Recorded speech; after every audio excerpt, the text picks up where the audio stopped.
Hello friends, আজ আবারও একটা নতুন রেসিপি শেয়ার করতে চলে এলাম। টাটকা চারাপোনা মাছের ঝোল। আমি যেভাবে চারাপোনা মাছের ঝোল রান্না করি দেখতে থাকুন। সমস্ত উপকরণ যা যা লাগবে সব কিছু রেডি করে নিয়েছি। আগে থেকে কেটে ধুয়ে রাখা টাটকা চারাপোনা মাছে ভালো করে লবণ হলুদ মাখিয়ে ভেজে নেব। মাছ ভাজার জন্য কড়াতে সর্ষের তেল দিয়ে দিলাম। তেলটা আপনারা আপনাদের পছন্দ মতো দেবেন। তেল গরম হয়ে গেলেই একে একে মাছগুলো দিয়ে দেবো। টাটকা চারাপোনা মাছের ঝোল বানাবো, তাই মাছগুলো খুব একটা বেশি করে ভাজবো না, হালকা করেই মাছগুলো ভেজে তুলে নেব। @কিছু রান্না কিছু ব্লগ আমার ইউটিউব চ্যানেলে আপনারা চাইলে প্লেলিস্টটা চেক করলে আমি কী কী ধরনের ভিডিও শেয়ার করি দেখতে পাবেন। মাছ ভাজা হয়ে গেছে, তুলে নিয়েছি অন্য একটা পাত্রে। ওই মাছ ভাজার তেলেই মাছ রান্না করব, তার জন্য প্রথমেই তেলের মধ্যে কালো জিরের ফোড়ন দিয়ে পেঁয়াজ কাঁচা লঙ্কা বাটাটা দিয়ে দেবো। দিয়ে একটু নেড়ে নেব। নেড়ে নিয়ে এবার দিয়ে দেব জিরে বাটা, আদা রসুন বাটা।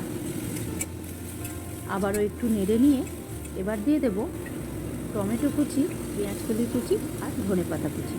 সব কিছু একসাথে ভালো করে মিশিয়ে নেড়ে একটু ভেজে নেব। চুলার আঁচটা জোরেই আছে। এবার দিয়ে দেব মশলা, লঙ্কার গুঁড়ো, হলুদ গুঁড়ো, ধনে গুঁড়ো, ভাজা জিরের গুঁড়ো আর লবণ। আবারও সব কিছু একসাথে ভালো করে মিশিয়ে নিয়ে অল্প জল দিয়ে কষিয়ে নেব।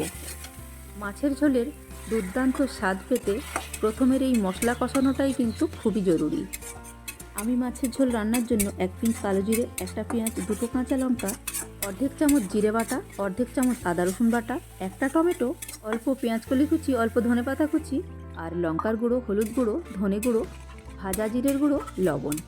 মশলাগুলো অর্ধেক চামচেরও কম করে নিয়েছি আর লবণটা স্বাদ মতো নিয়েছি।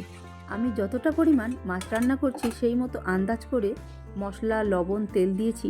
আপনারা কিন্তু যতটা পরিমাণ মাছ রান্না করবেন সেই মতো আপনাদের পছন্দ মতো তেল মশলাটা দেবেন। মশলা ভালো মতো কষিয়ে নিয়ে মশলা থেকে তেল বেরোলে বেশি করে জল দিয়ে ঝোল ফুটে গেলে আগে থেকে ভেজে রাখা মাছটা ঝোলের মধ্যে দিয়ে দেব।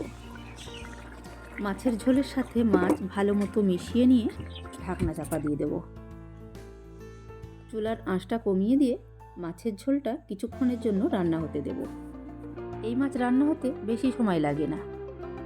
হয়ে গেছে আমাদের মাছের ঝোল রান্না। আমি চারাপোনা মাছের ঝোল রান্না করেছি, তাই ঝোলটা একটু বেশি আছে। আপনারা যদি চারাপোনা মাছের ঝাল বানাতে চান তাহলে ঝোলটা একটু কম দেবেন। চুলার আঁচ বন্ধ করে দিয়েছি। হয়ে গেছে আমাদের খুবই মজাদার আর খুবই লোভনীয় চারাপোনা মাছের ঝোল। ভিডিওটা ভালো লাগলে প্লিজ সাবস্ক্রাইব করে লাইক দিয়ে কমেন্ট করবেন।